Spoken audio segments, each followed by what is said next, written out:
APRC/20/1 We have the documents before us.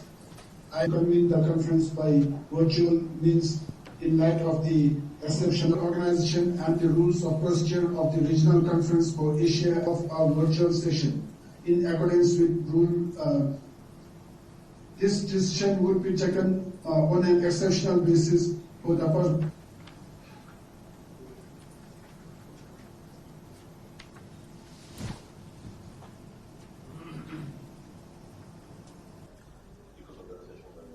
But the good news is that agriculture can do it.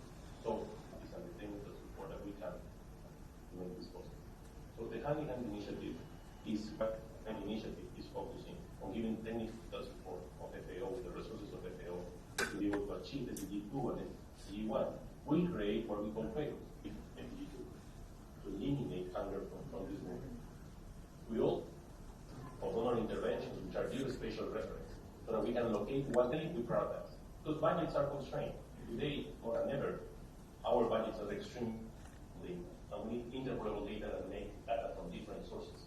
You will be able, over the space within your country, to identify where the bottlenecks. We want to ensure that the regional conference becomes a dynamic and efficient platform for policy study through the open dialogue and active exchange of good practice among the participating countries.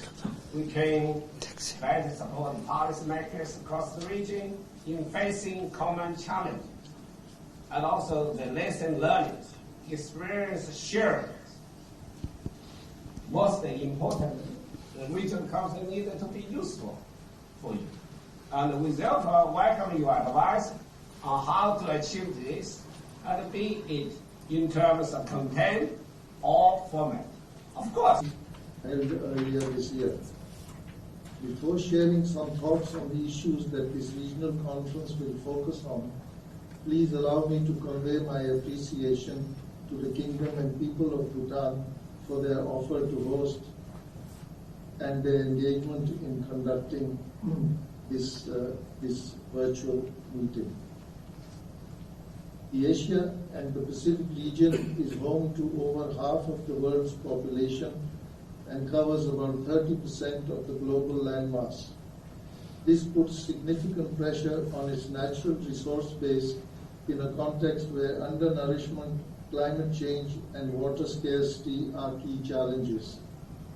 The need to accelerate efforts to ensure food security and nutrition in the region is more relevant than ever. Despite the advancements witnessed in Southern Asia in the past few years, 279 million people in this sub-region are still undernourished, according to a recent FAO report. Without the concerted efforts of FAO and its members, achieving SDG 2, eradicating hunger by 2030, is a daunting challenge.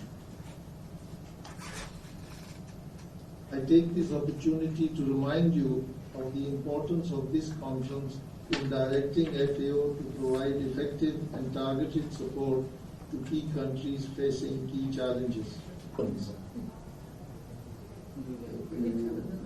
System here went mute, so I'm being asked.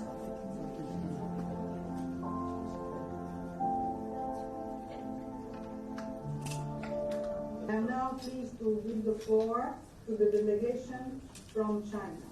Ladies and gentlemen, good afternoon to People's Republic of Bangladesh and its people. I extend greetings to you and first ever in virtual forum. Bangladesh has made remarkable progress over the past 40 years in achieving food security despite frequent natural disasters, decreasing arable land, and increasing salinization. We are now self-sufficient in cereal production, or with say grain, and the third largest in land fish producer in the world. In agriculture sector has grown 3.8% annually over the last decade. outpacing our population growth. It is difficult to predict that long-term effects of the COVID-19 pandemic on food and nutrition security will be. The government of Bangladesh reacted promptly to ensure availability of food for the vulnerable and to guarantee continuity in the production of food by introducing a sizable stimulus packages for the farmers. But to address COVID-19 and other genetics challenges, we need to embrace One Health approach, recognize the interconnection between people, animals, plants, and our shared environment in order to achieve optimal health outcomes. As I said before, preparation of the report has been thorough and interactive process. I expect that the complete report this evening has your full consensus and can be adopted by acclamation tomorrow morning. Thank you.